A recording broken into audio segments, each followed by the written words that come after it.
Now, Personnel and Finance Committee to, um, our chair is unable to be with us. I'm the vice chair, so I'm going to ask Clerk Torado if she has questions. Any statements she would like to make in regards to prior calling the roll call. Thank you. I do have some afternoon announcements. Good afternoon, members of the public. To maintain good audio quality for council and yourselves, we will be muting everyone not speaking by default. If you would like to speak during a public portion of the meeting, please submit your request in the chat. Directions to do so will be listed.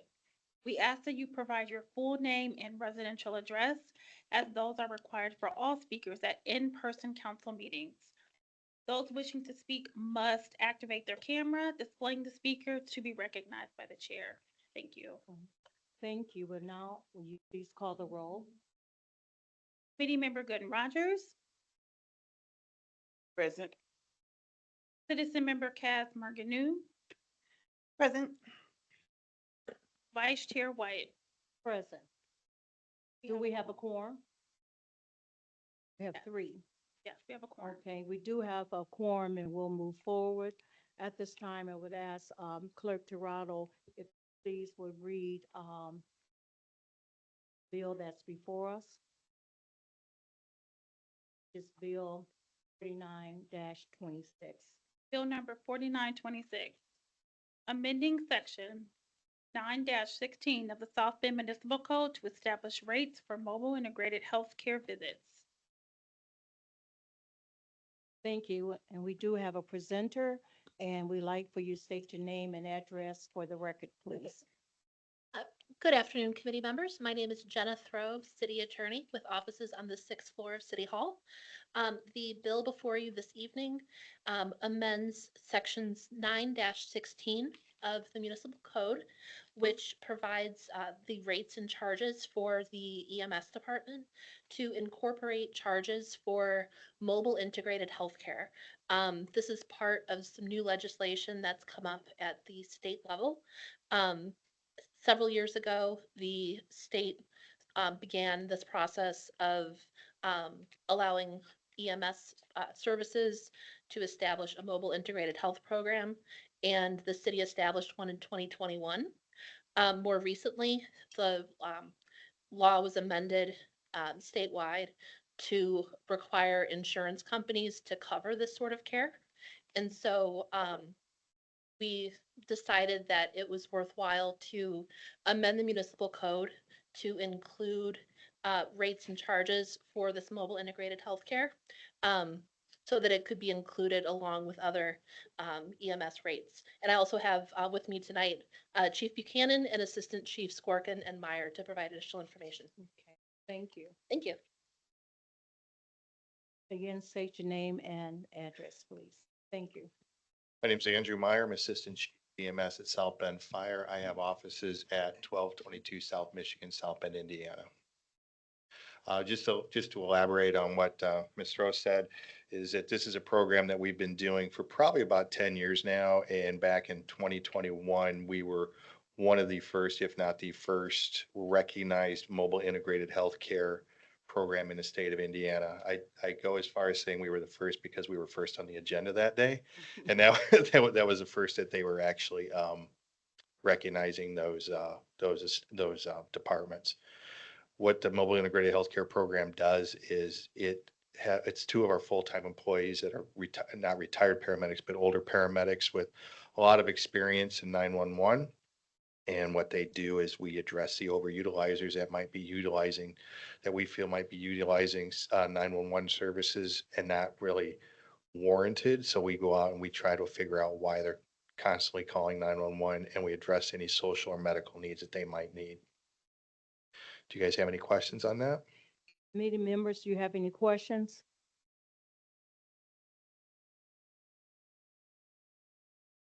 If Thank not- you. Okay, thank you. Is there anyone else from the fire department like to make any comments before we move forward? Okay. Are there any council members who are not members of the committee? Would you like to make have a question? Okay, we go first to our committee member, and then we go to our president.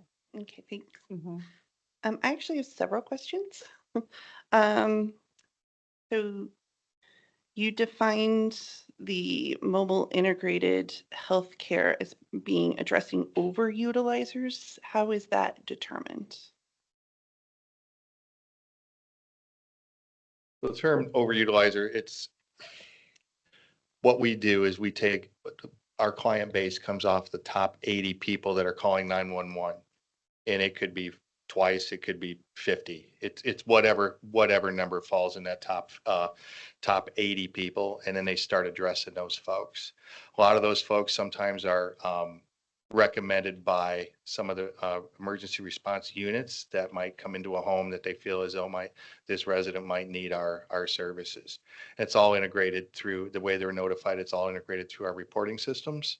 They're integrated in when the report is written, the responder that goes in the initial 911 call, it clicks a link and it automatically sends it to our mobile integrated healthcare professionals. And what if the patient themselves does not initiate that? What if a neighbor calls or something like that? Does that still count against that patient? No, don't think of it as counting against it. I don't want that to come across like we're counting them calling 911 as something counting against them. It's not a demerit or anything like that. We just need to figure out why they're constantly calling 911. If we can address any other social or medical needs so they can get the proper care to the proper medical home or the proper resources that they need. Overutilizer probably isn't a good term for it, but it is an industry term. Okay. So it's not meant to be detrimental or, Well, it does set them up to get charged. it sets them up for their insurance to get charged, not them personally. Okay. And so then there are two rates here for new patient and established patient. hmm So is new patient somebody who's already in that top 80? All of them would be in that top 80. Okay. Yeah. So this would be this second. New patient Fine. to the mobile integrated healthcare system, not a new patient to 911 services. Okay. All right. And so this is to charge insurance. For third party, yeah. First of all, do the patients know their insurance is going to get charged? At this oh, time, I don't know that right now, no. Okay. And what if they are uninsured? They would not be charged. They would not be charged. Okay. What if they are insured, but they have a really high deductible, which means in the end, the patient's going to pay They would for it? not be charged. They would not be charged? Well, we're going to Okay. have to move on. We Yeah. appreciate your questions. And you can always put them in the chat or even send them directly Okay. to us. We'd be more than happy to make sure that, that they, get the information. Okay. Those are good questions. I'm going to pass the lead. That I'm was sorry, President Lee. she asked one of the questions that I was going to ask. So thank you very much for your service to the community and for the work that you do, because it is important when people call and those who are insured being able to get the services that they need. So thank you very much. You're welcome. Thank you. Thank you as well. Are there anyone, we'll now move to a public hearing. Is there anyone in the public wishing to speak in support of Bill 49-26? In person or either online? At this time, I do not see any members of the public in person or online wishing to speak in favor. Is there anyone in person or online wish to speak in opposition? I do not see any members of the public in person or online wishing to speak in opposition. Thank you, Clerk. I'll now go back to the committee. Committee members, is there a recommendation that you would like to make regarding Bill 49-26? I move that Bill 49-26 go to Committee of the Whole with a favorable recommendation. Is there a second to that recommendation? I second. Okay, we have a motion and it's been seconded that Bill 49-26 will be sent to the Committee of the Whole with a favorable recommendation. And at this time, our Personnel and Finance Committee stand adjourned. We would like to thank Attorney I need Jenna? to I need to do a roll. Oh, you can do a roll call. Yes. Okay. Committee Member Gooden Rogers, Aye. Citizen Member Kaz Marjanoon, Aye. Committee Vice Chair White. Aye. I have 3 ayes. Okay, then it moves to the committee of the whole. Thank Attorney Jenna and also representatives from our outstanding fire department. Thank you so much.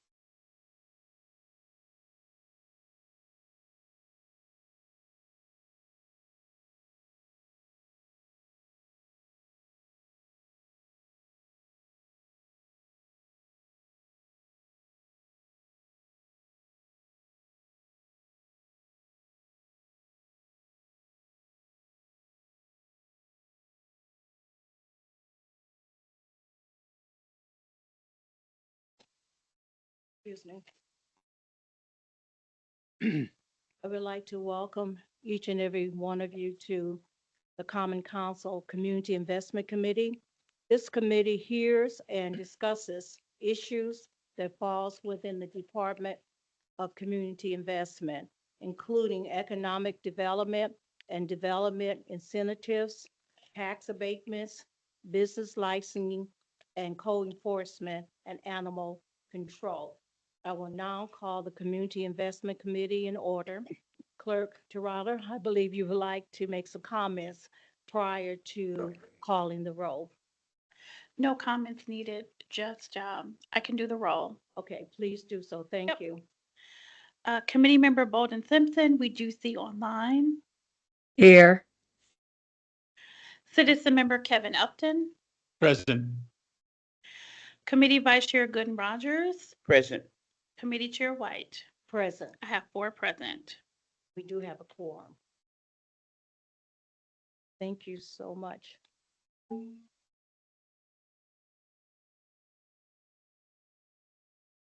Okay, Clerk Toronto, will you please read, Bill, 26-22, declaratory resolution, personal property tax abatement.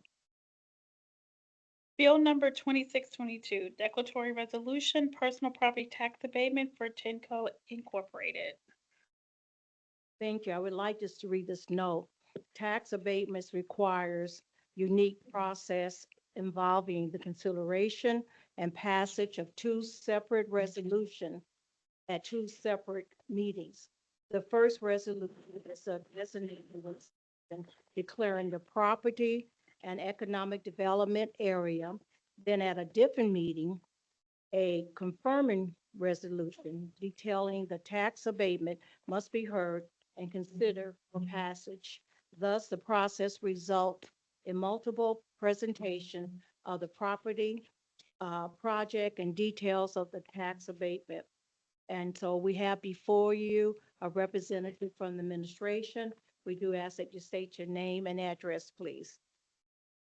Thank you, Committee Chair White. Pleased to be presenting again. It's been a little bit slower year for me in terms of presenting to council, but I'm happy to be here. I'm Eric Lovich, Director of Growth and Opportunity with offices on the 5th floor of this building. Bill number 2622, which I am presenting to the committee for consideration, is a declaratory resolution for a personal property tax abatement for a company named Tenneco Incorporated. Tenneco has a long storied history, both here in South Bend and in the manufacturing sector. It's a large auto supplier. Formerly, the Tenneco Inc. used to be known as Federal Mogul Powertrain. They've been at this facility off of Cleveland Road since 1987, so almost 40 years. They've been providing high-paying, good jobs for South Bend.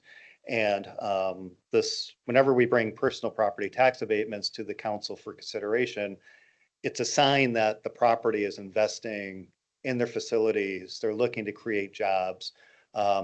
It's a confirmation of their commitment to South Bend, and this is the same case that we see with Tenneco. So as I mentioned, they've been in South Bend since 1987. They currently employ over 100 people at this facility. You drive on Cleveland Road, you might miss it, but it's a large employer for our area and a leading producer of automotive components. The project for which they're seeking tax abatement involves an $8.5 million investment in new equipment that will allow them to expand their manufacturing capabilities and enter into the commercial truck off-highway industrial sector as a supplier. This commitment from Tenneco would be for 80 new jobs. So going from 100 jobs at the facility currently to 180. I mean, this is a significant investment that we're asking the council's support for. The details of the personal property tax abatement. Personal property tax abatements are always 5 years per the municipal code. So there's no scoring matrix as there would be for real property.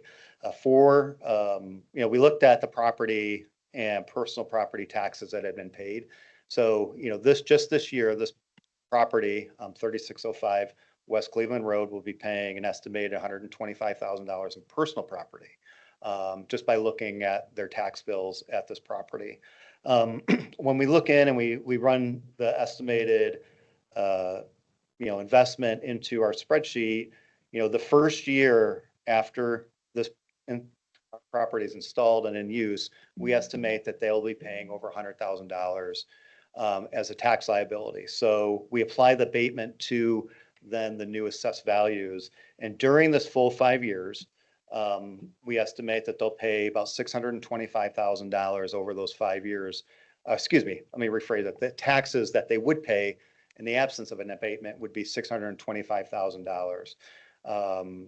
We would propose that the council approve this declaratory resolution and abate about a little bit more than $450,000 of that. And over those 5 years, because of this investment, after the abatement, this company would still be paying $170,000 over that 5 years. We always like to look ahead too, after the abatements expire. Between the years 6 and 10, we estimate that this company on this equipment would pay about $270,000 a year. When we've talked about personal property tax abatements in the past, just one qualifier, these are just estimates. We don't know how they're going to expense equipment, but we look to state guidance in terms of how we figure out our estimates. And so these are just estimates at that.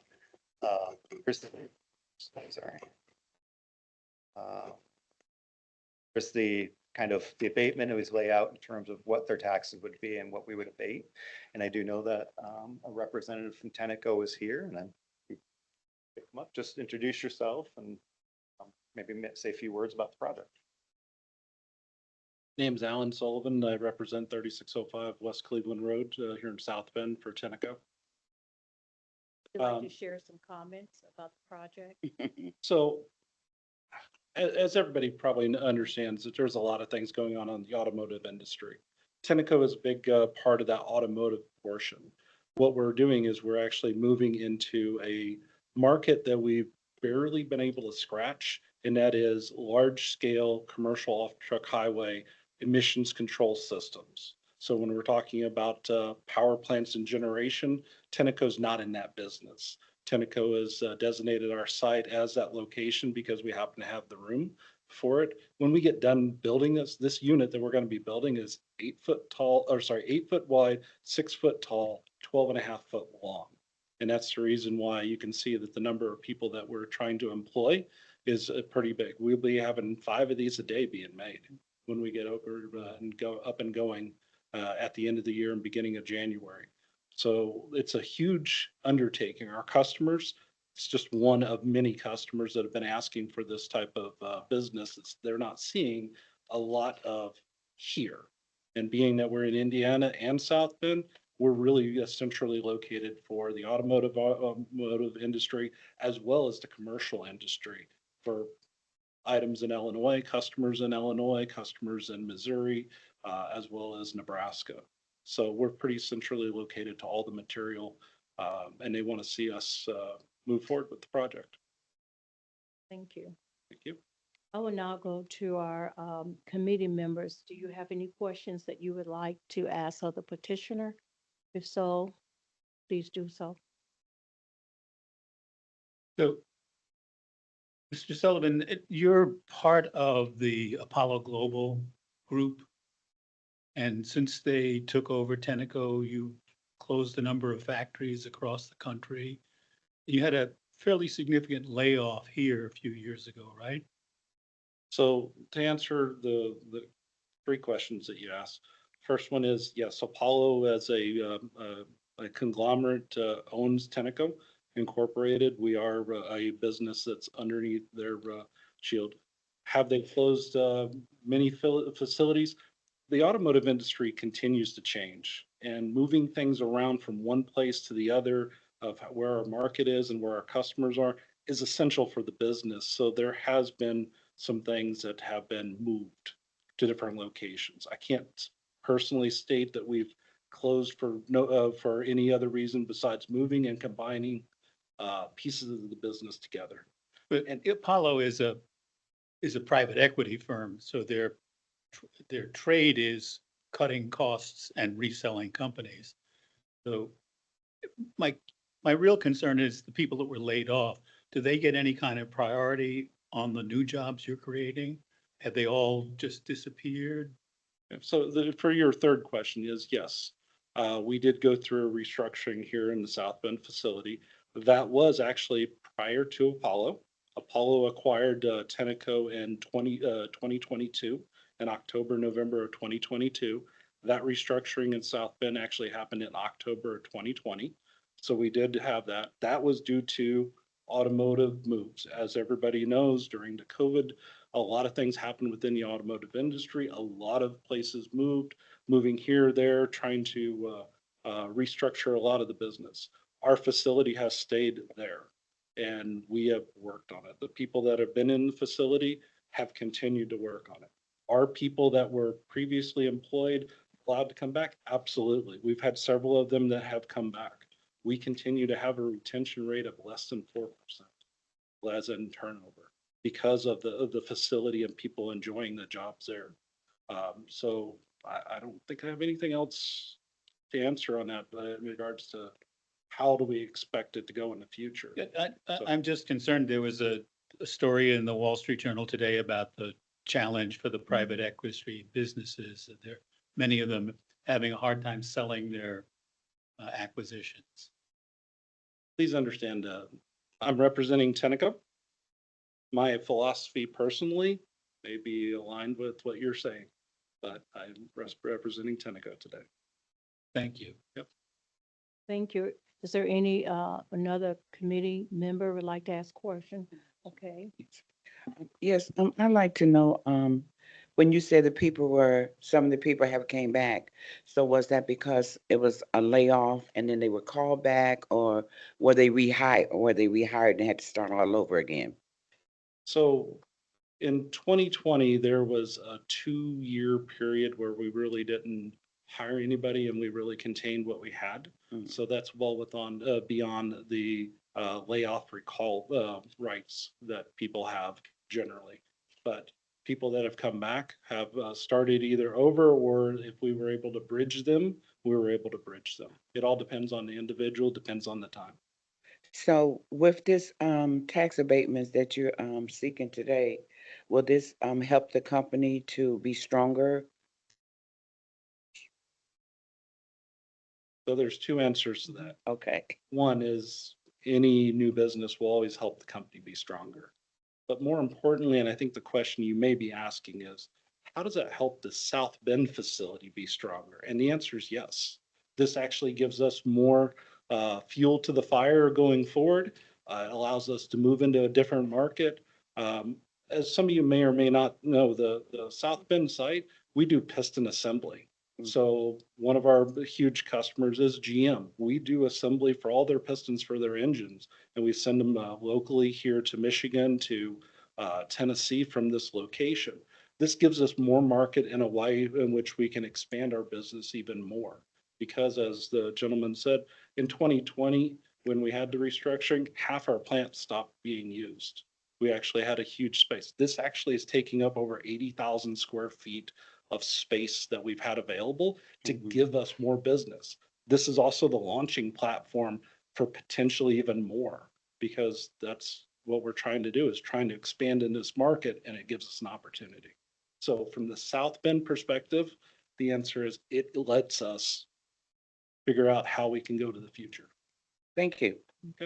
Are there any other questions? Because I need to ask if I can get some Go ahead. additional minutes from Councilmember Oliver Davis. I'm at Because peace. we'll Go be ahead. going into his time as well. I understand. I know. Go ahead. The president has a question, so I'm good. And I have to do the public hearing too. Yeah. President Lee? I just want to say thank you for it being federal mogul and then being Tenneco and staying. If you look at the breakdown of employees, they hire a great majority of minorities and women. And so thank you for expanding this business. And what makes South Bend the ideal place for you guys? From a Tenneco perspective, it's the location. From our customer's perspective, it's the location. We're central to the automotive industry. We're not Michigan. We're not Illinois. We're Indiana, and right here in the middle of Indiana, because you got 72 miles one way or 72 miles the other way, pretty much. So we're right here. I'm just going to say from my perspective, it is the people. It's what it's always been about for me. It's the people that we have. As you said, we have a lot of different demographic people. We enjoy it. The people there love to come to work. Yes, they do. So Thank you. Then I'm going to go to the public hearing portion in regards to this resolution. Is there anyone from the public wishing to speak in support of the resolution that's before us, which is a tax abatement, either in person or virtually? Chair White, we have committee members, Bolden Simpson Mhm. online that would like to make a comment. Thank you. Thank you. Just a quick question about we're very glad that you're going to hire more people. And I believe, if my memory serves me correct, it's a lot of welding. that is Um, correct. Okay. And so will you be helping young people receive their credentials? Or do they have to arrive, be fully credentialed to work in your So- establishment? So we actually do not require credentials as in a welding certification.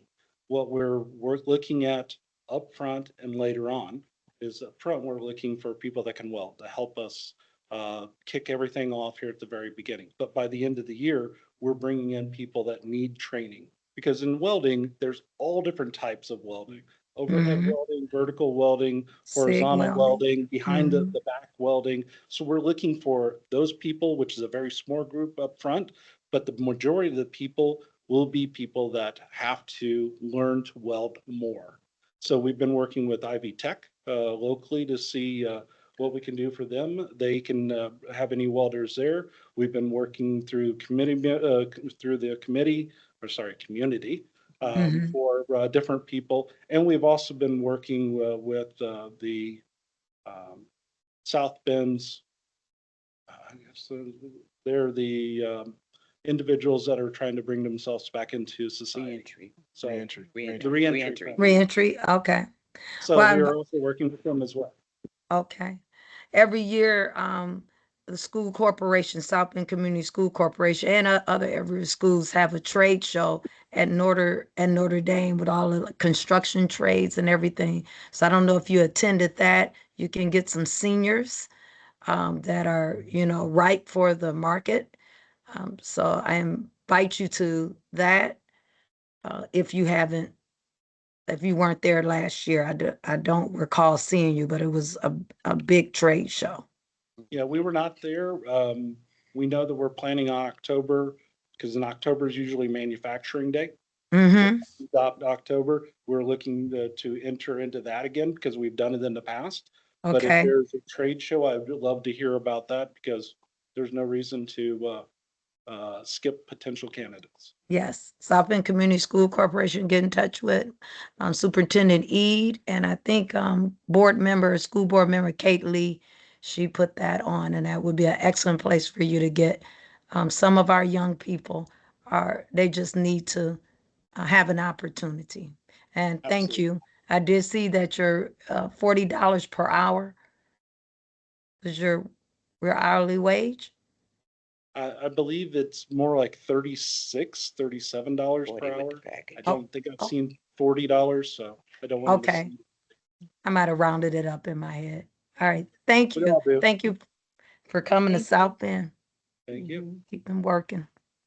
Thank you as well. We're going now to, if there's any individuals in public or virtually would like to speak in opposition. And we don't see anyone. At this time, and I should go back to your first question. Mhm. I do not see anyone in person or online wishing to speak in favor, nor do I see anyone in person or online wishing to speak in opposition. Thank you. Now the public hearing portion is closed. We thank you for your interest and your commitment to this community. I would now like to entertain a motion regarding this resolution, which is resolution that we have for us, if I'm not mistaken, is 2622. 2622, yes, that's Is there a correct. motion from a committee member? Move that I'm- 2622 go to the committee of the whole with a full recommendation. Is there a second to that motion? Second, is it second? Thank Does this you. We go have to a- the whole, the whole council?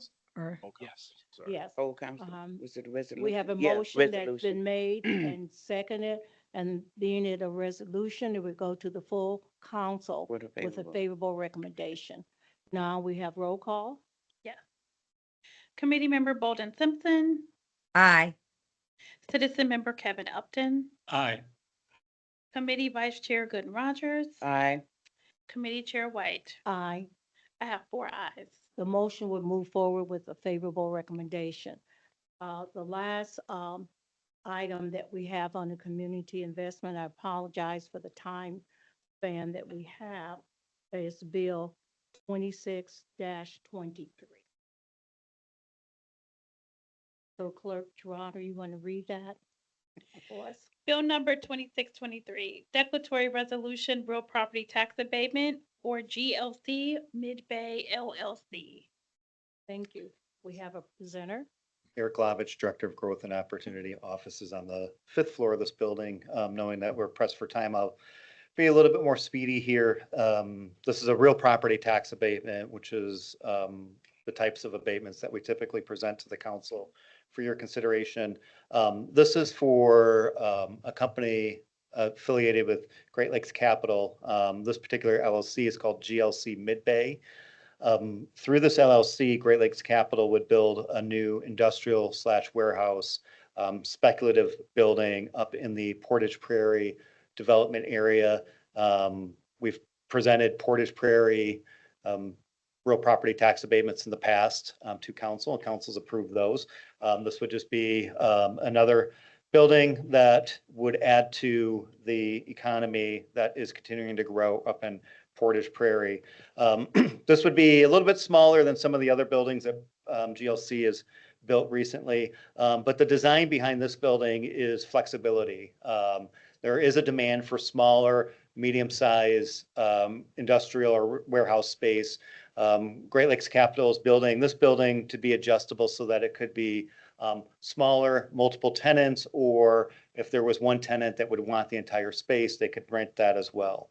The total cost that GLC is planning to expend is $8.8 million. The building, entire building would be over 130,000 square feet. And as I mentioned, it would be flexible industrial space. So depending on the tenancy that they're able to bring in, there could be, one tenant or multiple. The employment impact, since this is a speculative building, it's difficult for the petitioner to kind of determine how many jobs are actually going to be in there because it depends on the number of tenants. But they did provide an estimate of, If it's one tenant, it would be a low end of 15. You know, if there's multiple tenants, then you could see up to 100 new jobs in this building. And then just the estimate that they considered would be, you'd probably be looking at about $25 an hour. But again, it's a speculative property. So, trying to predict what the tenancy would look like would be difficult. We did look at buildings surrounding this area to come up with comps for our tax abatements. So these are the estimates that we developed in terms of looking at, the variety of buildings up there. So currently it's agriculture land. It's bringing in $760 a year in property taxes. We looked at the per acre land values from an assessment perspective, applied those to our estimates, and then looked at square footage for comparable space.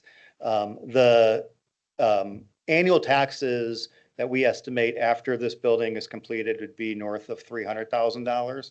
So you're seeing a significant bump there. During this 8-year tax abatement that the petitioner would qualify for, we would be abating about $1.158 million in taxes, but they'll still be paying more than that. They'll be paying about 1.3 over those 8 years. One thing to note too is that Great Lakes Capital, through these types of projects, enters into lease agreements where the tenant pays the property taxes. So you'll recall 2 years ago, there was an expansion of AM General's operations up in this area. AM General at the time was the recipient of the tax benefits because they paid the property taxes, even though the building technically is owned by Great Lakes Capital or an affiliate thereof. You can see the tax numbers there that we go through. These are properties that there is a good return on investment for the city. So if we can incentivize the development of these types of properties, and we're actually supporting the small businesses that might move in here, this is a good investment, and we would ask the council to support this resolution. And Great Lakes Capital representative is here. So thank you.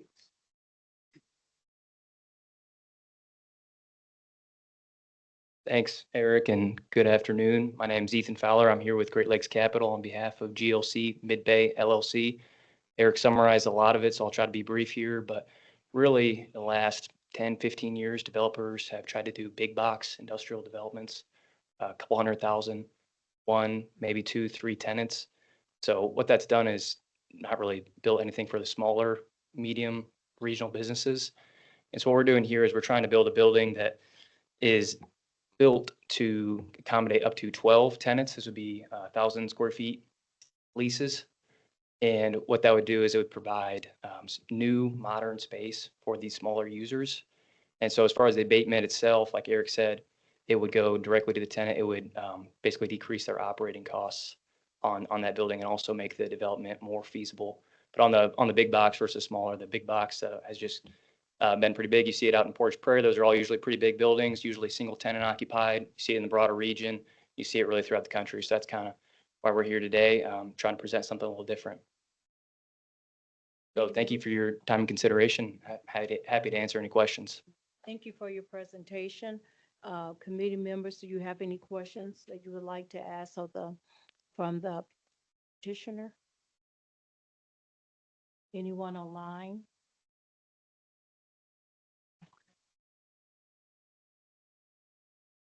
If not, then we'll go to the public hearing. Thank you very much. Thank you for your presentation as well. Clerk Toronto, is there anyone in person or virtually would like to speak in support of this resolution, which is bill number 26-23? At this time, I do not see any members of the public in person or online wishing to speak in favor. Are there any wishing to speak in opposition? I do not see any members of the public in person or online wishing to speak in opposition. Thank you so much. The public hearing portion is now closed. Committee members would like to entertain a motion. Bill 26, move that Bill 2623 go to the full council with a favorable recommendation. Is there a second to that motion? Second. Okay, we have a motion. It's been seconded. Clerk Torato, will you please call the roll? Committee Member Bolden Simpson, Excuse me. Aye. Citizen Member Kevin Upton, Aye. Committee Vice Chair Gooden Rogers, Aye. Committee Chair White, Aye. 4 ayes. Thank you. This bill will move to the council with a favorable recommendation. We thank the business that has indicated interest into our community. And at this point, the Community Investment Committee stands adjourned. We'd like to thank Councilman Oliver Davis for giving us some additional time. And Community Investment Committee stands adjourned. Thank you. Thank you, Councilwoman Karen White. We are now called to order the South Bend Common Council Zoning and Annexation Committee. We would like for Clerk Torato to please call the roll. Committee Member White, Present. Committee Member Dr. Bidinger, Present. Citizen Member Stacy Odom, Present. Citizen Member Kay Farlow, Present. Committee Chair Dr. Davis. Present. I have 5 members present. Okay. Who's absent? Anybody absent? I'm sorry. Is anybody absent? Yes, I'm sorry. Committee Vice Chair Thomas Morgan is absent. Okay. Thank you. I appreciate that. Let us begin with Bill number 4726, special exception at 1737 O'Brien Street. Good afternoon, committee members. Tim Staub, zoning specialist for the city of South Bend with offices on the 5th floor. And before you is Bill 47-26 for a special exception by the owner of 1737 O'Brien Street and the neighboring vacant parcel to allow 2-unit dwellings to be developed on each property. The applicant intends to build 2 stacked duplexes, 1 on each property. Here is a picture of the lot as it currently stands. Here is a site plan with a rendering of the proposed home.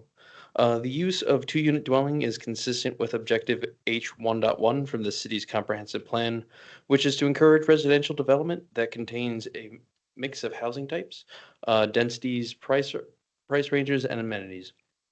This development will also fill 2 vacant lots, one of which has been vacant for at least 10 years, and the other which has never been developed on. Based on the and then this comes to you with a favorable recommendation from the Plan Commission. Okay, thank you. Do we have a presenter? It should be online. Hello. Can you state your name and address, and can you make your presentation of your rationale for your project? Can we have the name of the presenter, please? Just so we can give him access. Who's the name of the presenter so we can get him on or her on? Him. Him. Victor.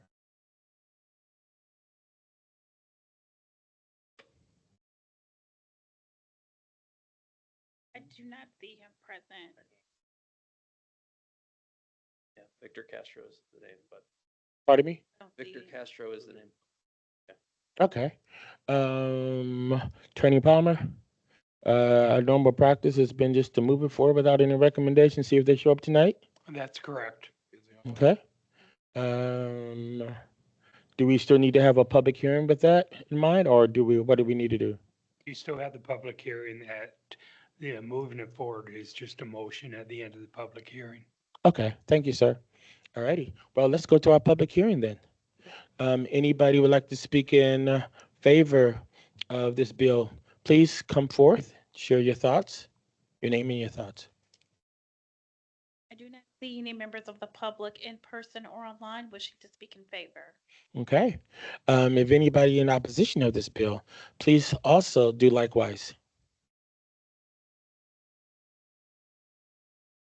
At this time, I do not see any members of the public in person or online wishing to speak in opposition. Thank you, Clerk Torato. So we will now close the public hearing and we'll come back for a recommendation.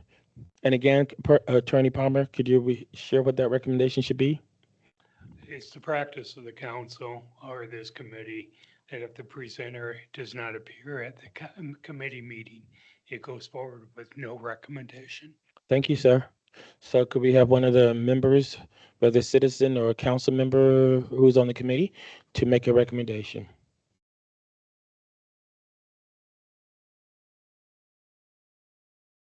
So moved. Okay, it's been moved. Do we have a second from the council, member of the council, or one of you all? I second it. I appreciate the second. All righty. Clerk Harada, could you take the roll? Committee Member White. Committee Member Dr. Bidinger. Aye. Citizen Member Stacy Odom. Aye. Citizen Member Kay Farlow. Aye. Committee Member Dr. Davis. Aye. I have 5 ayes. I appreciate that. We'll move that forward with no recommendation tonight at 7 o'clock. Thank you. Now we will hear Bill number 4826, amending the zoning ordinance and establishing historic landmark status for the structure and real property known as Olivet AME Zion Hill Missionary Baptist Church located at 310 West Monroe Street. Beautiful place. All righty, let's go forward. Can we hear our presentation? Good afternoon, committee members.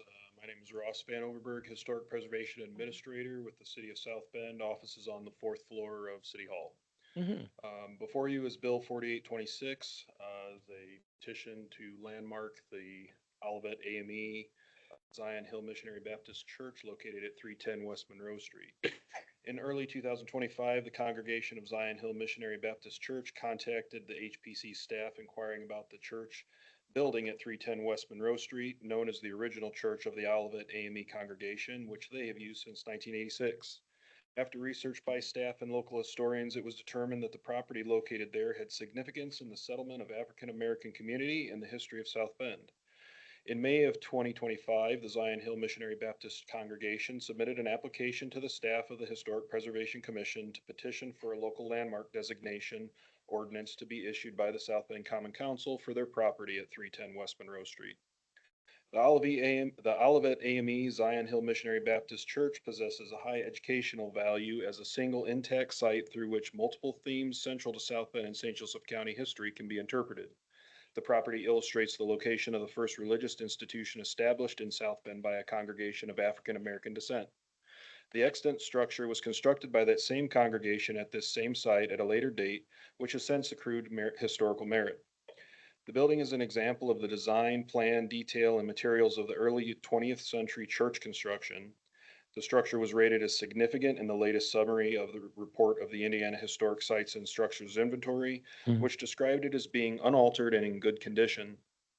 The site is a publicly accessible surviving structure from the first African American church congregation organized in South Bend and associated with numerous persons of stature in the African American community of South Bend, and it's suitable for preservation for its unaltered condition, integrity, and continued use. The Historic Preservation Commission at its public meeting on June 15th, 2026, reviewed the application and its supporting documentation and heard comments from the petitioner and members of the public. After due consideration, a motion was made and seconded. The motion to send the petition to the South Bend Common Council with a favorable recommendation was for designation as a local historic landmark was unanimously approved 6-0. I ask that you concur with the Historic Preservation Commission and vote to send the petition to the full committee and full council with a favorable recommendation to designate 310 West Monroe Street as a local historic landmark. Thank you. Thank you. Also with me is the members of the congregation of Zion Hill. Yes. Any questions before we hear the members? If not, we'd like to welcome whichever one of the members are going to make it, or all of you are. We're glad to have you. Just state your name and address and share your thoughts about your historical quest. Well, I'm Chris Derrickson, 1333 Farmcrest Circle, Mishawaka. Also, I am the pastor of Zion Hill Missionary Baptist Church. Yes. Thank you, Chairman Davis and members of the council for hearing us. You know, I think about what's all been said concerning the significance behind the Olivet AME Church being the first African-American church in South Bend. Mm-hmm. And I think about the building that we occupy right now, even though we're talking about this, the architectural structure and that sort of thing. But I think about the spiritual foundation on which that church had been founded Mm-hmm. and the visionary of the first pastor that brought an African-American body into this city. And as it became a fabric of, of this society, bridging, bringing a bridge between social divide and racial divide. Mm-hmm. And it still stands as that prominent hope as well. I've been a member of Zion Hill. I was a charting member. Now I'm pastoring. We are going to be celebrating our 40th anniversary. I've been pastoring for over almost 20 years. Wow. Since then, we've, Mm-hmm. we partnered with the Cubs. We've done community breakfasts. Mm-hmm. Served as a hub where those who feel disenfranchised and left out, outcast, can come. And some of you have been in our church. Mm-hmm. We've had celebrated a centennial of the building. The building is still, it's been standing longer than some of us have been alive. Well. And so, it makes me proud Mm-hmm. that we are entertaining the motion and asking for a favorable consideration Mm-hmm. to designate this area as a historical landmark. Every time I go by there, I see it standing. Every time you guys go by there, you see it standing. Mhm. Imagine it, going through there and that building's not there. Mm-hmm.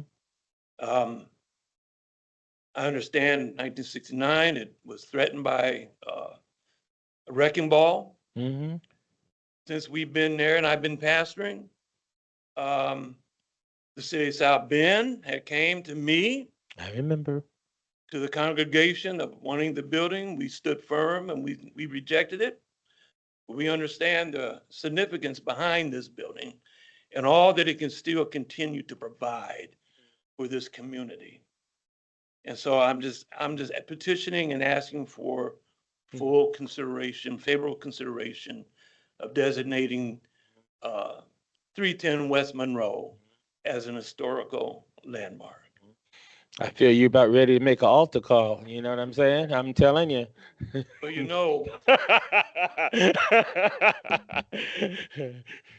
Yeah. I promise not to be long-winded up here, but I got pastor I attached to got my you. name. I got you. I understand, Pastor. I thank you for your consideration. All righty. Well, you've heard any questions from Pastor right now? Oh, Councilwoman, yeah, just a comment. The statements. Okay, I'm at peace. Yes, thank you. If there are no other questions at this time, we will now move to the those who like to speak in favor, whether you're in present or online. Please state your name and your address and share your thoughts. Alma Powell, 52095 Carriage Hills Drive, representing Olivet AME Church. You've seen me before, but this time I'm representing Olivet as the chief steward of the church. And I just want to say, with Reverend Derrickson talking, there's nothing left for me to say. What I love most to say about Olivet is we were incorporated in 1870. Just 5 years after the city of South Bend was incorporated. And so one of the proudest things we feel about that is here came this group of African Americans 5 years after the incorporation of the city. That came along and said, we want to establish this religious institution. And we're so thankful and so proud to Zion Hill for keeping our edifice alive and well, and a church that's so well respected in this community. Yes. Not only for their religious background, but also for their community development. So just want to say thank you for considering recommending Zion Hill as historic preservation. The Olivet Church site that we're in now has preservation for the building, but also for the establishment of the church itself. So thank you very much for a positive recommendation, I pray. Thank you, Ms. Powell. Who would like to go next?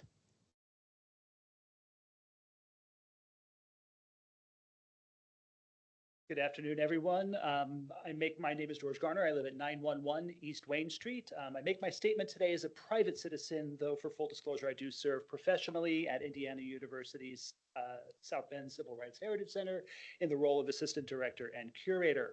Some of you know it as a locally landmarked site itself, as it was the former Engelman Public Natatorium. We went through this process ourselves successfully back in 2018. And I'm very glad to speak here today alongside Reverend Derrickson, Ms. Powell, in support of this nomination. As you've heard, and I'll be brief in reiterating, but from 1871 to 1969, and then again from 1986 through to today, two deeply community-oriented African-American congregations have welcomed countless thousands of people into 310 West Monroe. After the Olivet congregation moved to their third building in 1969, it's since 1986 at Zion Hill Missionary Baptist Church have become the stewards and caretakers of these historic roots. And so this site and these congregations have legacies that span nearly the entire history of African American people in the city of South Bend, from some of the earliest founding families through to today's leaders. And it's for these reasons and many others that I gladly support this initiative, marking Zion Hill Missionary Baptist Church as a locally protected landmark through the Historic Preservation Commission. Awesome. Thank you. Anybody else? Are we good here? Okay. Anybody online that would like to share your thoughts? There's no one online wishing to speak in favor. Okay. Therefore, I will go ahead and close the public comments, and I'm Councilwoman White. We'll start with you for comments. I was very young when I had this experience, and it was a wonderful experience. I was able, late Pastor Derrickson was my pastor, and I was a young girl. And I remember coming out of New Salem, if I'm not mistaken, and we went over to Zion. And he was such a gentle person. And I grew up under his leadership. And I also recall when my father passed, his funeral was held in I won't give you the year, at Zion Hill. He came over, he ministered to my family, my mother, who was left with 12 kids. And so I'm grateful for this designation and would like to say that my current pastor, Bishop Donna Alford, wrote a letter in support because he supported this particular action and is so well deserved. Thank you so much. Thank you.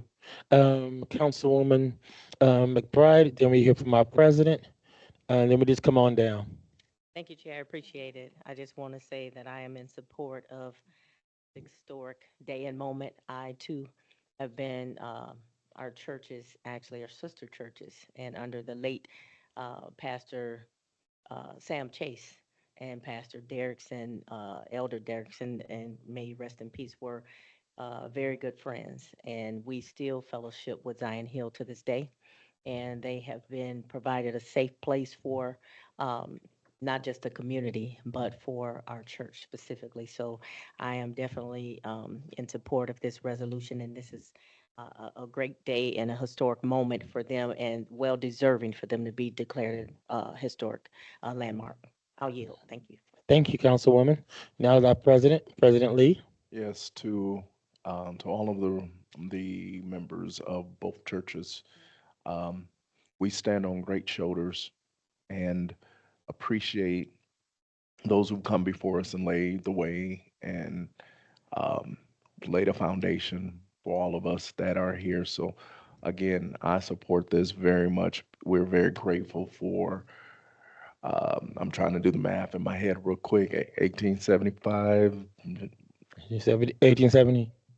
1870, 5 years after the city was incorporated. And it is a beautiful place. And I know Marguerite Taylor goes there. Nope, I'm sorry. I'm sorry. It's First AME. I'm sorry. First AME. That's right. But again, thank you all for the great work that you've done in our community. So thank you, and we support it. All righty. Thank you. Anybody else like to share? Go ahead. Quick Go ahead, thought, if I Councilwoman. might. I am so thankful that we have an opportunity to do this kind of preservation and elevate those stories. That is what I love hearing. I did not know the history. I knew it was old. I didn't know that old. And I just love that we have this opportunity to be able to designate that and preserve that history going forward and teach our young folks all about it, right? So I'm thrilled to be totally in support of this. Thank you. Any of our, anything here? I'm just thankful, not only for the history, but I'm thankful for the battle that you all had in 2018. I'm glad you kept your church there. I'm glad you kept the building there. I'm glad that you were able to work with the ballpark, and now it really fits right in with the parking lot, with everything else.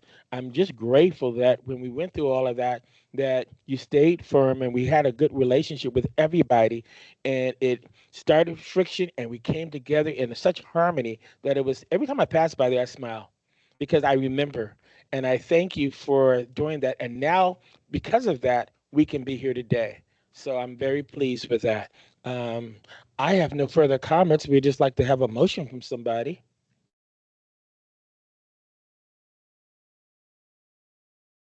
I make a motion to move it forward. I second that motion. Okay, it's been moved forward and seconded. We'd like for our clerk, Clerk Torado, to please take the roll. Committee member Dr. Bidinger, Aye. Citizen Member Stacy Odom, Aye. Citizen Member Kay Farlow, Aye. Committee Chair Dr. Davis. Aye. 5-5. Thank you. And we are now adjourned.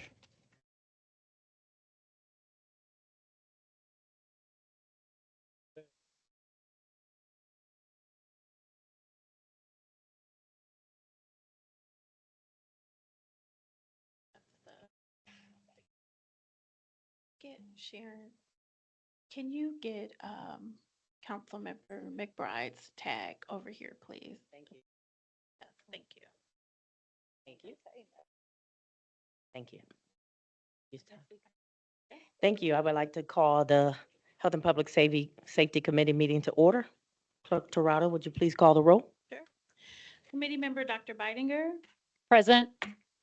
Committee member Dr. Davis, Present. Citizen member Brittany Earp, Present. Citizen member Savino Rivera Jr.,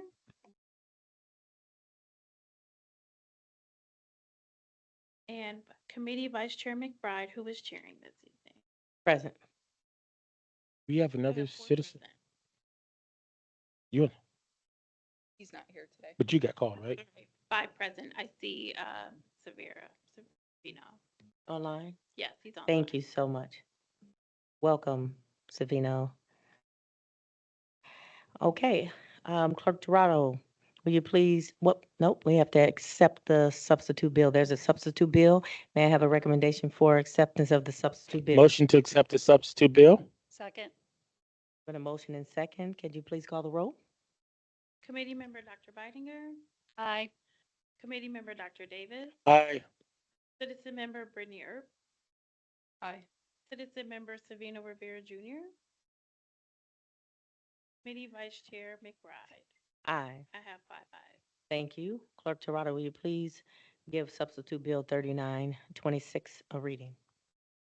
Bill number 3926, substitute repealing Chapter 5 of the South Bend Municipal Code and replacing it with a new Chapter 5 entitled Animal Care Regulations and Welfare Enforcement.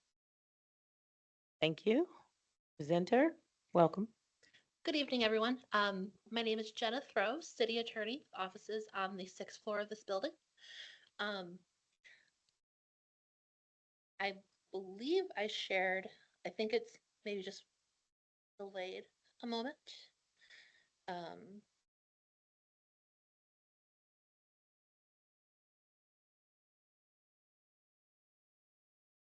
Just waiting for it to get to it should be on the shared screen.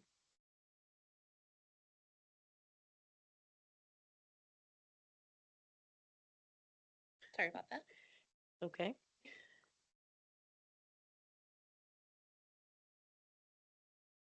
There we go. We talked a bit about this ordinance last time, and there was a lot of great questions from the committee members. We're here tonight for a committee reading of the Chapter 5 updates to repeal and replace the ordinances regarding the Animal Welfare Center. And for a general overview of the purpose of these ordinances, as we discussed last time, they clarify and strengthen the animal care and welfare regulations contained in Chapter 5 of the Municipal Code. Throughout the chapter, they codify care standards to improve transparency and compliance, as well as strengthen the city's ability to enforce serious or repeat violations, and also improve the readability for regulations for residents and staff. One of the areas that we revised the ordinance is reorganizing the flow of the chapter. We restructured each article that grouped related requirements together to improve the ability for both staff and residents to pull up the municipal code and more easily find what they're looking for. From general provisions like definitions to the standards that apply to both regular domestic animals as well as species-specific regulations for different species that we issue permits for, like horses or honeybees, chickens or pigeons. Permitting requirements, prohibited actions that can result in ordinance violations, the enforcement process, and the administration of the ordinance. And so one of the areas that we clarified were animal care standards. And as we talked about at our last discussion, this was more of putting the standards that were already existing into the ordinance. It is anticipated to help the employees in the field have a more consistent and objective set of criteria to look at as they are evaluating conditions in the field.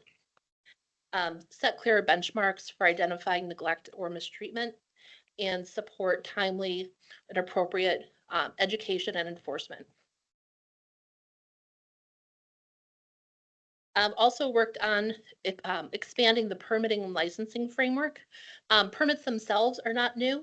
The ordinance revisions more standardize the rules across all permit types. We were seeing that sometimes the description of different permits were different, and it made more sense to have a cohesive way of describing the process for different permits and a cohesive administration of permits so that there's clear, standardized rules across the different permitted uses.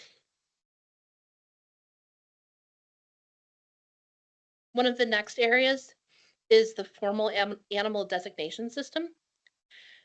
And this is where enforcement happens when there's problems with an animal, whether it's dangerous or vicious or just having nuisance behaviors. These designations are relatively similar to the existing system. They provide defined criteria, procedures, and corresponding restrictions or outcomes for owners as determined by the Animal Welfare Commission. The next area is the regulated animal possession permit. And this is a replacement for a process that existed in the current ordinance that was called habitual animal owner. Or no, habitual animal offender. This new process, referred to as a regulated animal possession permit, is intended to focus on seeking compliance with the ordinance while reducing the need for more severe enforcement, but still reserving the opportunity to withhold the ability to possess animals where needed to promote the safety of animals within the city.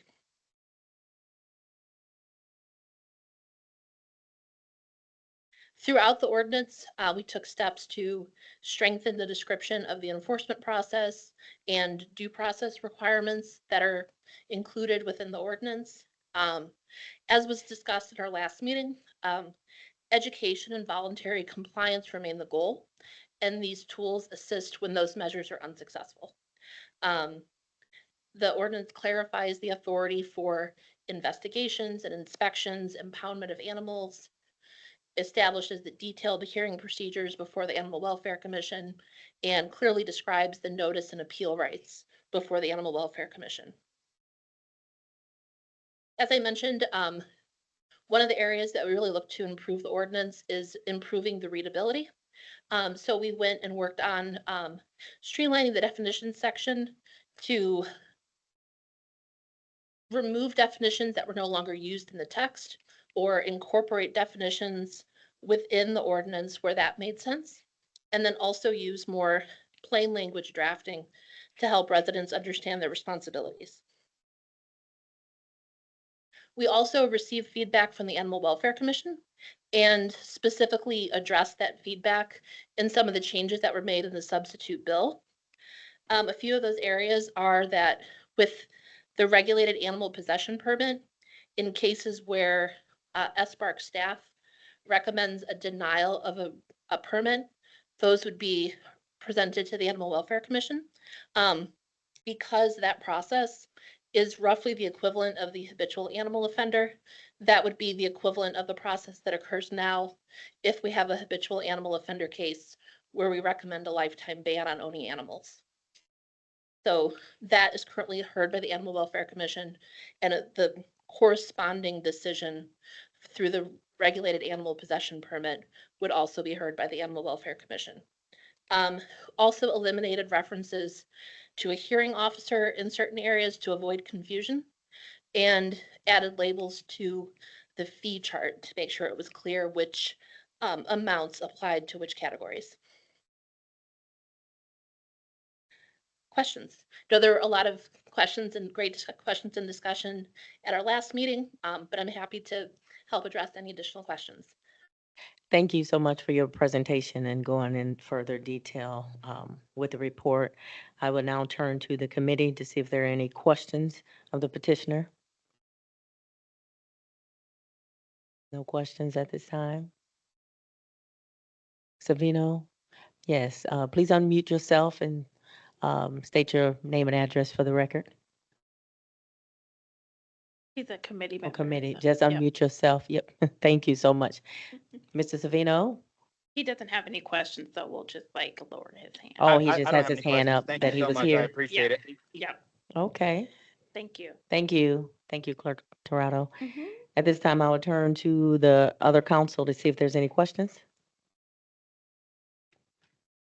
No questions? At this time, I would open it up for public discussion. Clerk Torado, is there anyone wishing to speak in favor of this bill, Substitute Bill 3926? At this time, I do not see any members of the public in person or online wishing to speak in favor. Thank you. With the same said, is there anyone in public or online wishing to speak in opposition? I do not see any members of the public in person or online at this time wishing to speak in opposition. Thank you. At this time, the public portion is now closed. I will turn back to council to see if there's any comments. I'd just like to thank all of those who took the time to do this years ago. In my first round on the council, I worked with that committee and we did that. That was a lot of work.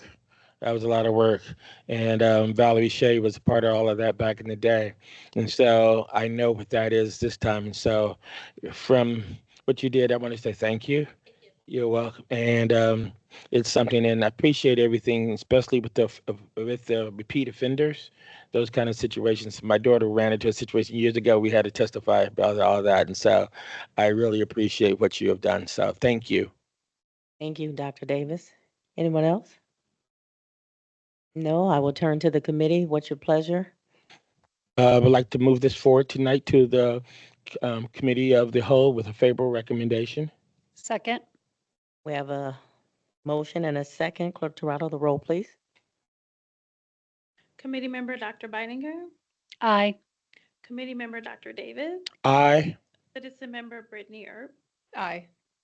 citizen member Savino Rivera Jr., Aye. Committee Vice Chair McBride. Aye. I have 5 ayes. Thank you. That concludes the Health and Public Safety Committee meeting. Meeting's adjourned. Thank you. Councilwoman White, you want to open it up? We begin at 5 o'clock. Oh, We what begin time at is it? 5, so we have a 10-minute. Oh, okay. Ready to roll.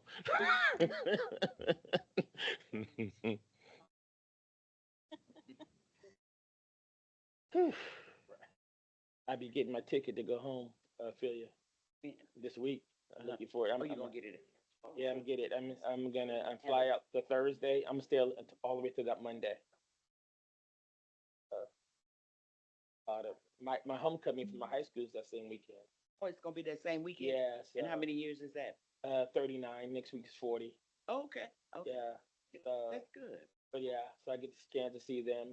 My dad taught at the high school before when I was a kid. Oh, And what then was he he, moved to what was Texas. his profession? He was an English professor in choir. So yeah, he graded everything I did. Get graded Good. his resolution in May.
between the Zoning and Annexation Committee and the Community Investment Committee that's chaired by Chairperson Councilwoman White, and I'm the chair of the Zoning and Annexation Committee.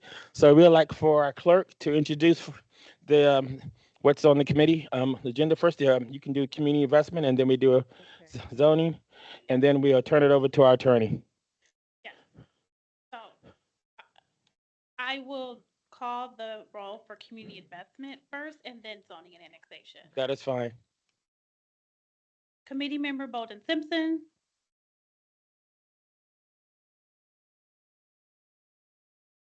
Citizen member Thomas Gray. Committee member Naskowski. Citizen member Kevin Upton. Present. Committee vice chair Gooden Rogers. Present. Committee chair White. Present. Sherry in here to call. Yes. we Pardon have me? a quorum. Yes. We need Councilmember Bolden Simpson to call a quorum for community investment. Seriously?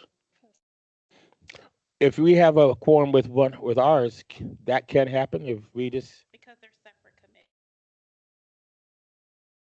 Could you explain that, Attorney Palmer? You could still have your committee meeting, but Councilmember White could not have hers. But since it's announced within the same issue, what happens?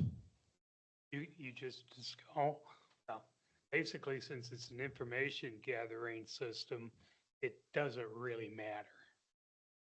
Okay, so it just basically now it becomes a zoning meeting, is what you're saying to me. I appreciate your insight. So let us now call the convene the Zoning and Annexation Committee. We'd like for our clerk to again call the roll. Committee member White. Committee member Dr. Bidinger. Present. Citizen member Stacy Odom. Present. Citizen member Kay Farlow. She's not here. Committee vice chair Rachel Thomas Morgan. Committee chair Dr. David. Present. And just for the record, we can now have both of them now because of the fact that you can call the record for the other one because Councilwoman Bowden Simpson has arrived. Okay. So we would now, I just talked with Councilwoman Karen White, and we both have agreed that we will have our attorney, Bob Palmer, to explain the situation that we are confronted with as we know what's been in the paper, what's been here, what people expect, and what's on the record. So Attorney Palmer, the floor is yours. Sure. The media coverage for this meeting had some misinformation. I saw in at least one media outlet that there would be public comment, public discussion tonight. That's not true. There is nothing to discuss among the public because the bills have not had first reading yet. Therefore, they're not officially before the council. This is a presentation by the city attorney on what they're proposing to put into ordinances that will be assigned to committees later. Those will be assigned later tonight. But the agenda for these meetings was for council or committee discussion only. There is no public input provided for on the agendas. What I would encourage the public to do, given I am the zoning part of it, let me give you my email, odavis@southbendin.gov, odavis@southbendin.gov. And so I'm from that, O Davis, stand for Oliver, odavis@southbendin.gov. Please email me your presentations. I'll forward it on to the council or email the clerk. But we'll make sure our committee has that because I know several of you have come to speak on that. And so I do apologize that that was advertised that way and then this was advertised this way. So please email me. I know mine's odavis@southbendin.gov. Anything else, Ms. White, that you would like to share before? I'd like to say again, there was a misunderstanding. This was, administration had requested reconvene cities, attorney, but update on some of the conversations and updates that will this, and so that hear and get a better understanding steps in Okay. We then welcome Ms. Throw. Thank you for coming. And again, we appreciate what you've been doing regarding this. And how can the people email you too? What would be the best way for them to reach out to you? Absolutely. My name is Jenna Throw, city attorney with offices on the 6th floor of this building. And like yours, my email address is also relatively easy to remember. J for Jenna, throw like you throw a ball at southbendin.gov. Okay. Thank you, Mr. Attorney Throw. Now you can proceed. I'm here this evening to present on, since last time we focused more on kind of what state law allows us to do in the realm of short-term rental regulation. But now I wanted to turn a bit more to what the proposed bills actually provide.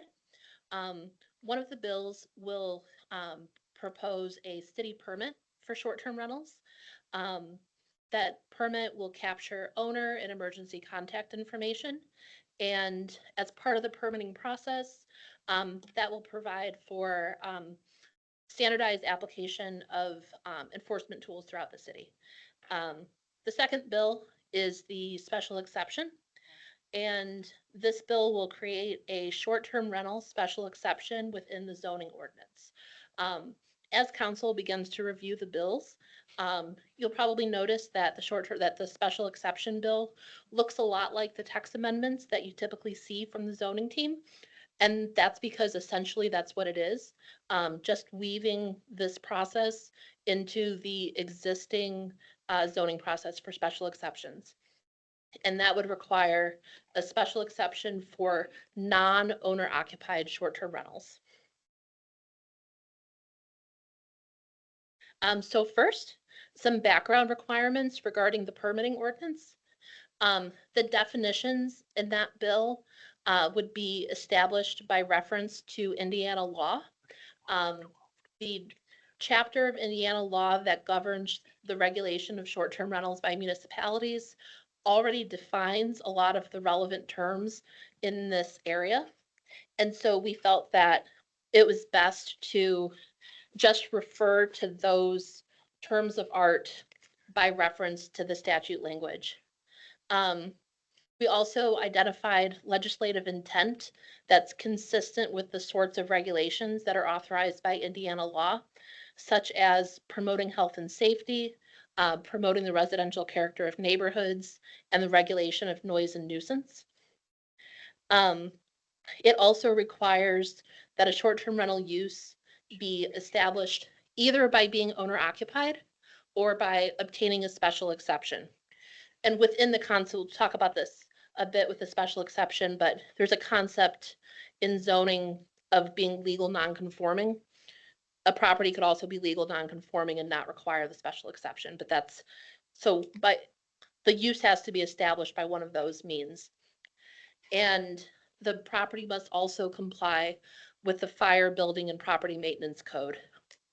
And also to address a question that Dr. Bidinger raised at our last meeting, the occupancy, that is addressed in the property maintenance code, which is incorporated into section 6-37 of the municipal code. And failure to meet the standards of the property maintenance code that the city adopts is considered a public nuisance. And so that's how the city regulates occupancy. It's under the property maintenance code. And, oh, go ahead. I was just going to ask, so do you have the explicit language, or can we look it up like later on and what it says? There's a document that is the exact version of it that is adopted by the city that I can forward to you. Okay. but there are specific parameters based on, especially with particularly with bedrooms and like square footage based on occupancy. Particularly with bedrooms, sleeping areas must have at least 70 square foot for one person, and for more than one person, 50 square feet per person. So does it state the occupancy in terms of numbers, in terms of the number of people per bedroom? It's more of a relationship between square footage. Space. Hmm. So if you have. Much less easily understood, obviously. Yes. So I feel like that's an area that I would like to have more conversation, because folks trying to figure out square footage versus number of people and so forth and what's really a violation, I think that could be problematic. So But the teams that would be looking at this within community investment are very familiar with enforcing the property maintenance code, since this is the code that's been adopted by the city. So would be familiar with how to balance those things, but I think that's a great point. Okay. Thank you. Question regarding that. Yep. When it comes down to the weekends, because a lot of these situations happen between probably late Thursday afternoon through early Monday morning, and from Friday evening after 5 to Monday at 8, many people who work in what was known as code are off duty. And so how will they be able to address these issues? And will there be similar to our police department? It goes back to what I asked last time in terms of personnel, having a weekend team or creating more staff as we look forward to our budget coming up. I would really like to see between this one and what was that, the taxi or the car? The vehicles. Vehicles. Yeah, we're adding more work. And adding more work with the vehicles and with these two, which are very needed. I just get concerned when people say, well, we can, put this in our same kind of personnel work. And I just feel more comfortable if we had added a couple more people, particularly when it comes down to the weekend challenges, because that's when our city swells from 100,000 to easily 200,000 to 300,000 from everything else, and that's the kicker for a lot of the people, especially in the target area that we're looking at. So, what can we do for the weekend? Do we do that? Is that just the police that does that, because they're already crowded with their routes and everything else? So I just think that we just need to add some more people to be able to monitor the critical times that this is going. And one last thing, I just wanted, for the record, Ms. Kay Farlow for my committee is online. She just texted me she is back in. So just for the record, thank you. I know that when we presented on the vehicle ordinances, Liz Meredek from Community Investment mentioned that it is something that they're weighing options and looking at. So I think those same considerations would apply to this scenario. Unfortunately, I don't have any more information than I understand. and that is something that that is definitely on their radar. As far as I think that is accurate, that that activity tends to happen on the weekend. But as far as properties that are being rented that shouldn't be rented at all, that aren't permitted, potentially those can still be caught by advertisements and things like that. And that's where the permit process can come in. If a property is being rented and doesn't have a permit, it shouldn't be rented at all.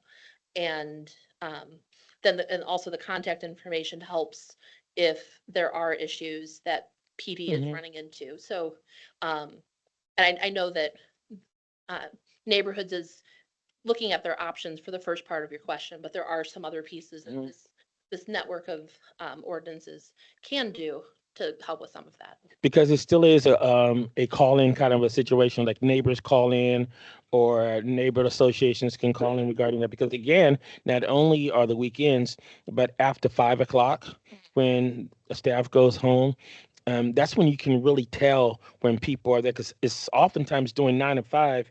You really can't tell a neighborhood crowded such as, sometimes you can, but a lot of times you can't.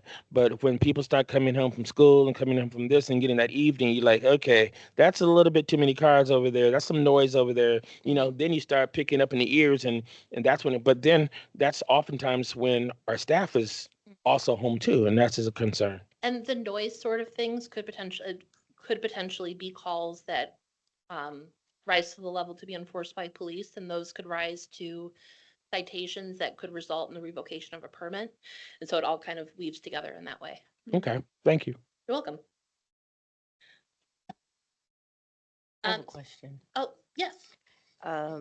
So am I understanding, to be clear, all like Airbnbs for short-term rentals must be permitted? That's correct. And because for instance, in my neighborhood in the 3rd district, I have a lot of homeowners or even renters who just have people, family, company over there all the time, and it's not an Airbnb. So how do we distinguish between people who are still being good residents, good neighbors, but they're not Airbnbs, but they have relatives and people over there often, and they're not a Airbnb? So are you referring more to like an owner who, even if they're not on like Airbnb as its own platform, that an owner who owns their home but is renting out to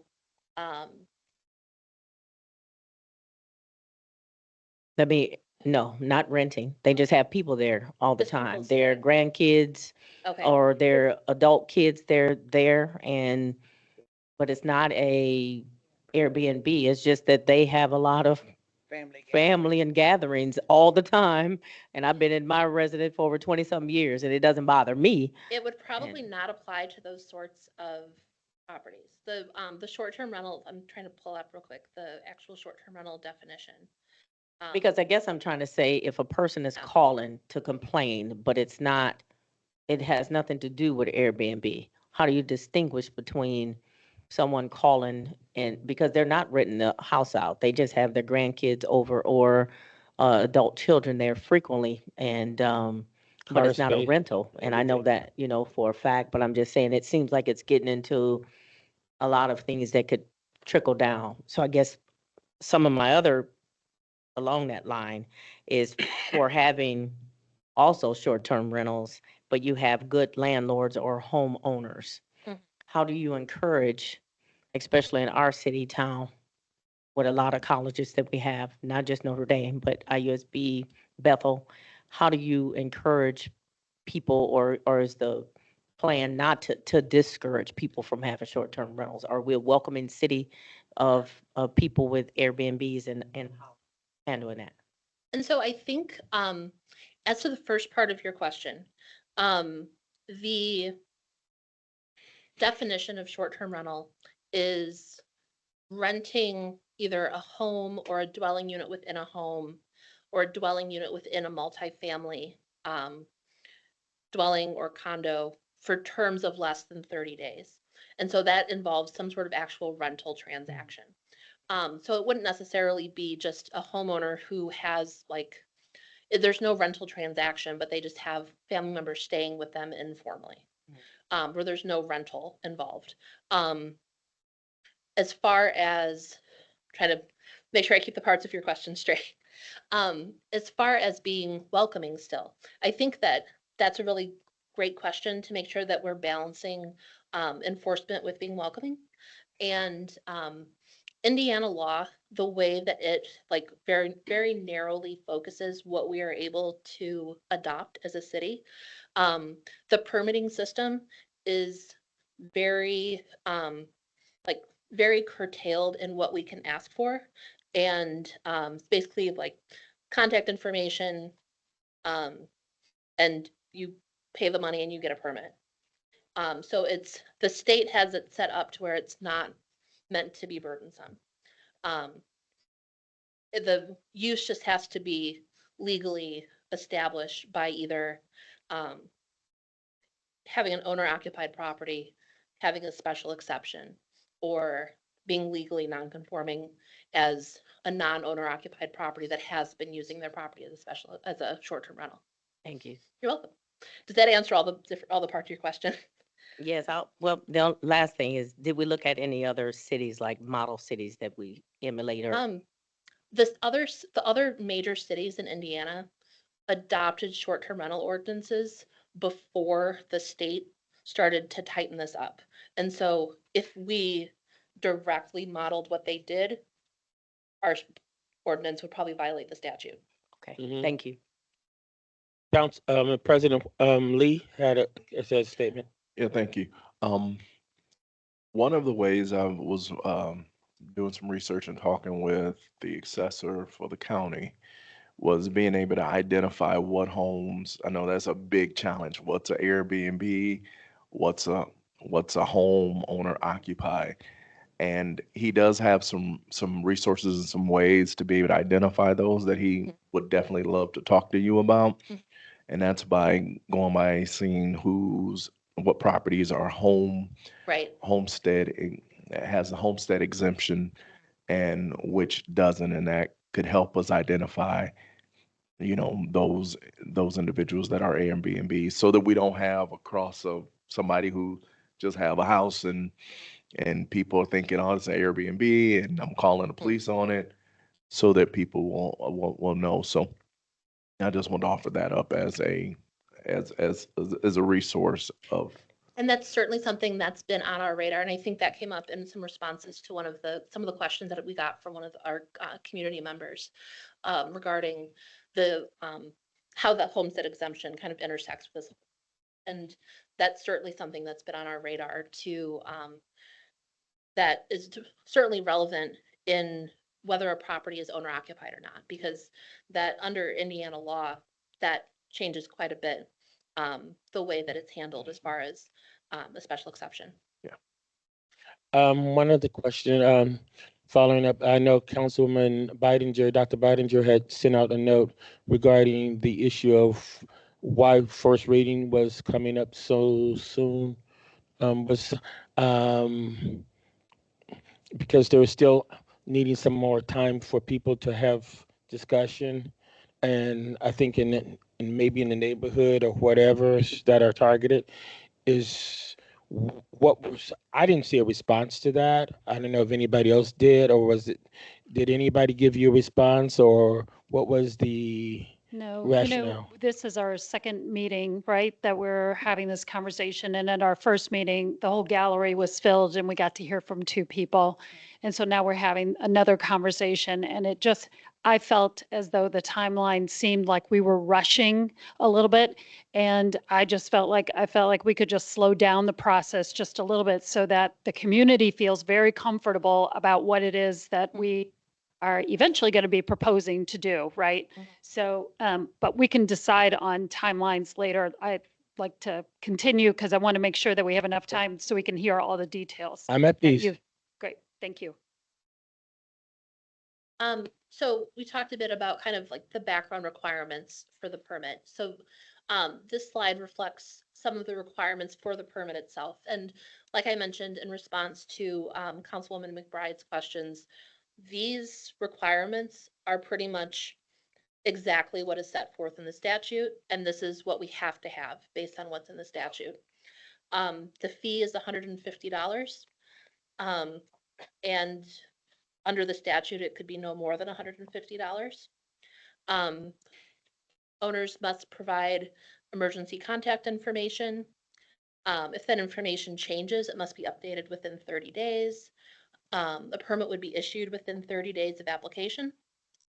They expire after 1 year, but there's no fee for renewal.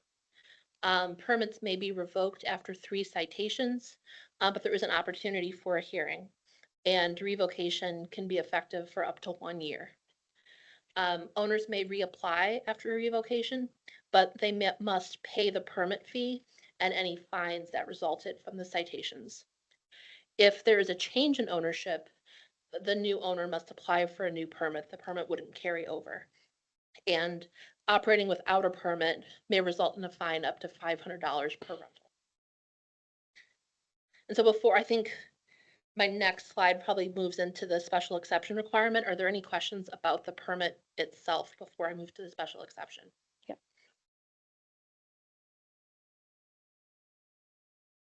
Okay, yes, I would like to know this. Okay, so if the weekend come and back to Councilwoman McBride, okay, so there's a party house going on. Are Mhm. we gonna be able to have anything on the website maybe or something that we be able to look up this address and say, well, is this Pastor Lee's regular house or is this a party house or is this an Airbnb? Do we? How's that So gonna happen? staff will be able to know if there's a report of like party activity or something like that, staff will be able to know. I think there are some concerns with publicizing that information because of the nature of short-term rentals that we don't necessarily want like everyone in the public to know that like that house is probably vacant most of the time except for football weekends. Like there's some concern about the, Well, they already know that. Okay, to be clear, they already know that part. I'm, I'm in agreement. I feel like we have to have more conversation about how to create some sort of database that lets people know. At our last meeting, the HOAs were asking us for this, like help us take care of our neighborhoods so that we can call that emergency contact and say, do you know that, that there's a whole party happening in your backyard? I feel like we have to have more discussion about that and see, there seems like there needs to be a happy medium in there somewhere. Yeah. Question? Yes. So first, thank you for answering my oh, question. no problem. Thank you so much for the questions. Yeah. So to follow up on a couple of these points, the city has given HOAs semi-official status as enforcer of codes. It relieves the city of a lot of what the police must think of as picayune kind of work. So HOAs enforce yard maintenance, enforce parking regulations, enforce building regulations, enforce all kinds of regulations that are city code regulations. Why can't we incorporate HOAs in the process of being aware of and identifying misuses of this new code? That's certainly something that we could explore. But I think like that could potentially speak to the concerns that like you mentioned, that Dr. Bidinger and Councilwoman Ophelia, Councilwoman Gooden Rogers mentioned about a balance between everyone in the public versus someone having some information. And just a little side note on your fine of $500. Several units in my neighborhood rent for 3,000 and more a night. So it's almost an incentive to ignore the requirement to register. Yeah. Wow. I just have one question. Last time there were some conversations about enforcement, and I think there were some suggestions that were given. So I want to make sure that we look at those enforcement possibilities, because I think that, we can have a great ordinance and bits and all that, but if they're not enforced in the economy and time, we'd be back again, So I think that enforcement has to be clear and it has to be done, because it's not easy out there. Councilmember White, I'm sorry to interrupt you. Can you please turn your mic on so we can pick it up and our individuals speak on? Bring it closer. Can you bring it closer to you, please? Yeah, I'll start over just for you, okay? No problem. Wow. I was just talking about the value of enforcement. At our last meeting, we spent quite a bit of time talking about enforcement, and there were some suggestions given. So I think that part of the ordinance has to have clearly cut enforcement strategies, and then we have to be in a position to actually enforce those expectations as well. And there is language in the ordinance that talks about the generally applicable requirements that shall be enforced in the same manner as similarly situated properties. The thing that we have to always make sure that we're balancing, which when it comes to short-term rentals, is the part of Indiana law where we can't have a rule that is particularly targeted for enforcement on short-term rentals. It has to be just enforcement of our existing ordinances, or having something that applies to everyone. And we're also enforcing it with short-term rentals, but it's not in a different way but certainly that, have to that's look at that. incorporated into the. And I know we currently have a noise ordinance. So a lot of this, Aaron B, the partying, the noise. So, I think that we need to look at the ordinance that we have for enforcement, and we need to, integrate those as well. And if that's being violated at a short-term rental property, they can be cited the same as it would be at a non-short-term rental. Okay, thank you. You're welcome.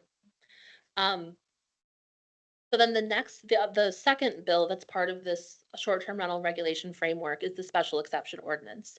And as I mentioned, the bill itself, you'll probably see that it looks very similar to other text amendments that the zoning team has previously sent over, because it essentially just incorporates the short-term rental use into the existing zoning processes as a new special exception.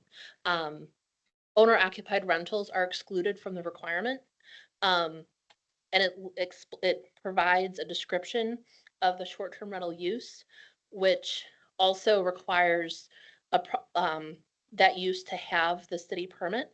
And so it kind of weaves the two requirements together and amends different parts of the zoning code to incorporate the short-term rental special exception within each zoning district, just as it would with other special exceptions. And so as we move forward with this ordinance, it would go through the existing processes that are already in place for processing special exceptions. So are there any questions about this part of the process?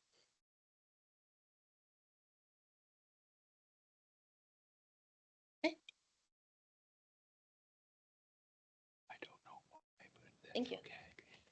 Okay, we thank you. So, Can I ask a question? Yeah, or a suggestion? I'm wondering about the monitoring of a short-term rental ordinance. I would like to suggest that we put into place something where council is receiving a quarterly written report with certain aspects.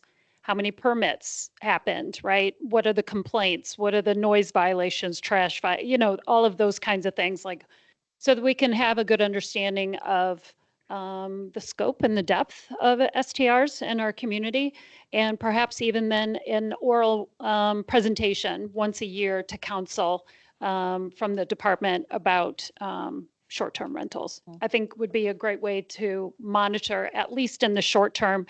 And maybe there's even some language in there, maybe this is already well understood, but that council can also review that ordinance in, say, 2-3 years to see if we need to make any amendments to it, to make changes based on what the department is telling us.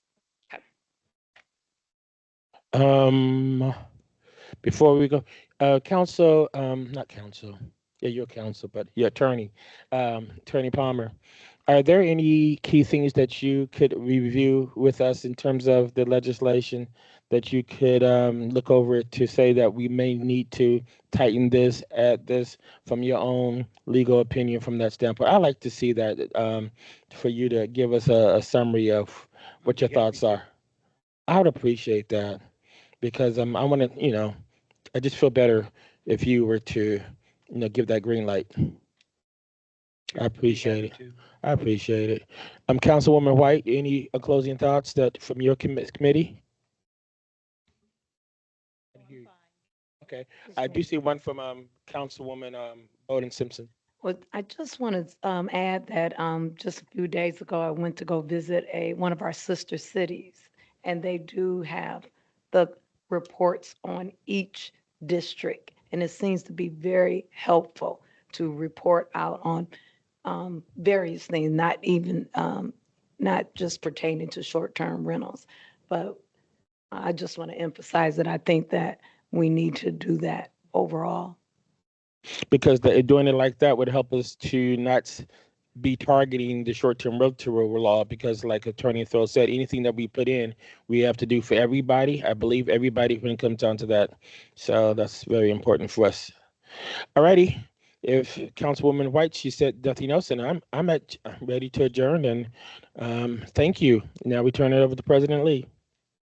All right, thank you all for your time today, for being here today. Thank you to all of our citizen members who have served today. We have our 7 o'clock meeting, our invocation by Pastor Jason Miller, pledge, roll call, report from the subcommittee on minutes for July 27, 2026. Special business is Bill 2621. Reports from city offices. We won't have any of those tonight. Committee of the Whole. We have two resolutions, the Committee of the Whole, third readings. Two resolutions. And then we have our several, 1, 2, 3, 4, 5, 6, 5 first readings, and we will see everyone tonight at 7 o'clock. Thank you very much. Bye-bye. Adjourn.